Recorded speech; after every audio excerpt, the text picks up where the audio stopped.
My name is John Hamilton Roberts, one of Canada's biggest disappointments.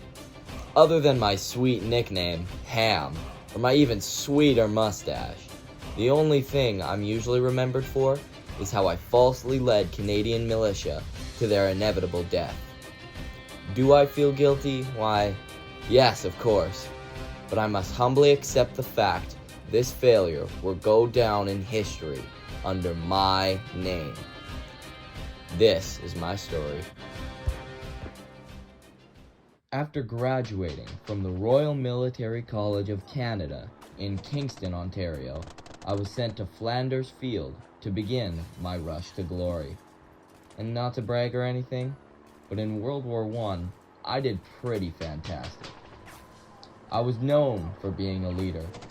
I was strong on the fronts and even ended up winning a medal for my war efforts. But it quickly came crashing down.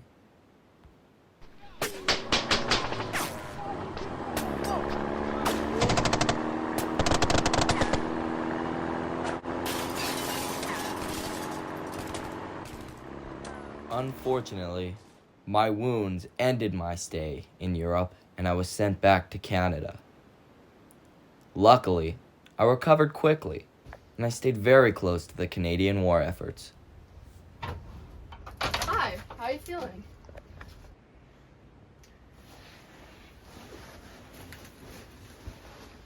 Never better.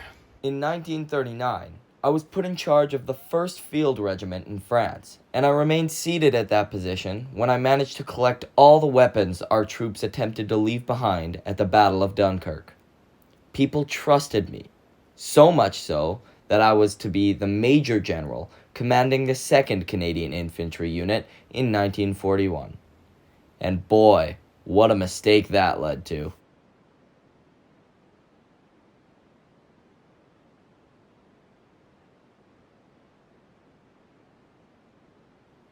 They told me to take charge of the ground troops in the Dieppe raid.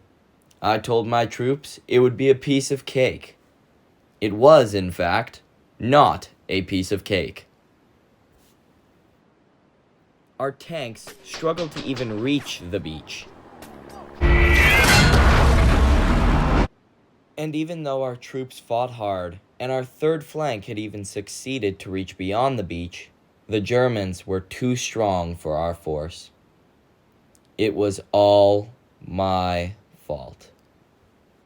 I was never trusted again to lead my own team. Throughout the years, I was demoted so much they basically banished me from taking a part in any attacks at all. I apologize for what I did to those troops. I promise if I could take it all back, I would, but that isn't how it works. So now, I'm forced to sit here and wait for my own death, just like the troops whom I led awaited for their death in battle. That is my story.